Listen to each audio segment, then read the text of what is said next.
Bonjour, Fabien Expidi, votre professeur de marketing chez DigiSchool. Nous allons aujourd'hui voir la deuxième partie du cours sur le plan de communication.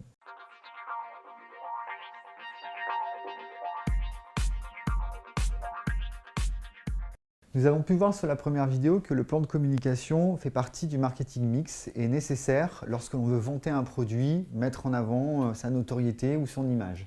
Donc en fait, afin de faire un plan de communication qui soit réellement adapté, il va falloir faire attention aussi à bien identifier les cibles. Donc les cibles, c'est tout simplement les personnes, les prescripteurs, les consommateurs ou les clients que l'on souhaite atteindre avec cette publicité. Puisque vous savez que si vous utilisez des méthodes, des médias ou des supports un petit peu différents, on va toucher une autre cible.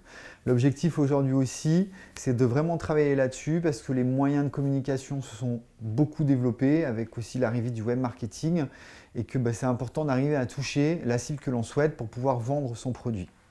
Donc pour cela, vous allez devoir du coup identifier les cibles, donc à qui on s'adresse, mais également les groupes de cibles. Donc c'est-à-dire par exemple si on s'adresse par exemple à des adultes qui ont entre 35 et 45 ans, on va s'adresser à des personnes par exemple qui sont peut-être attachées à une marque en particulier, mais également à une marque propre par exemple qui peut être un produit de substitution par rapport à celui-ci. Ce qui va être important également, c'est d'identifier ce que l'on attend d'eux. Est-ce qu'on attend un acte d'achat? Est-ce qu'on attend simplement qu'il soit prescripteur? Est-ce qu'on attend qu'il parle de notre message de façon un petit peu virale? Et ensuite, quels sont les freins? Donc, c'est-à-dire, est-ce qu'ils ont des inhibitions en particulier? Est-ce qu'ils ont des habitudes d'achat qui font que du coup, ça va être difficile pour eux d'acheter? Ou est-ce que par exemple, ils peuvent avoir des peurs en particulier? Donc tous ces éléments-là, ça va nous permettre de structurer notre démarche. Donc c'est-à-dire quels sont les moyens que je vais utiliser avec la forme du message, par exemple, est-ce que je vais utiliser un support particulier, donc déjà au niveau du média, est-ce que j'utilise la télévision, l'affichage, la presse, la radio? Est-ce que j'ai un message fort à faire passer pour toucher cette cible, c'est-à-dire qu'est-ce qui va les sensibiliser en particulier?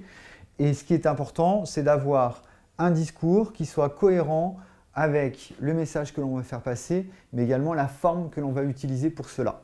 Ensuite, on va devoir identifier et différencier son message. Donc, c'est-à-dire, que fait mon concurrent? Quel est mon avantage concurrentiel par rapport au message que je veux faire passer? Qu'est-ce que va utiliser également mon concurrent en général qui est challenger ou leader? Est-ce qu'il utilise une forme en particulier? Comment moi, je peux éventuellement utiliser cette communication-là?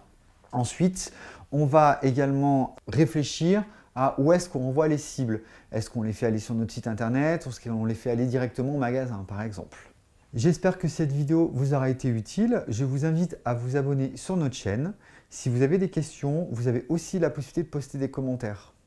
À bientôt chez DigiSchool.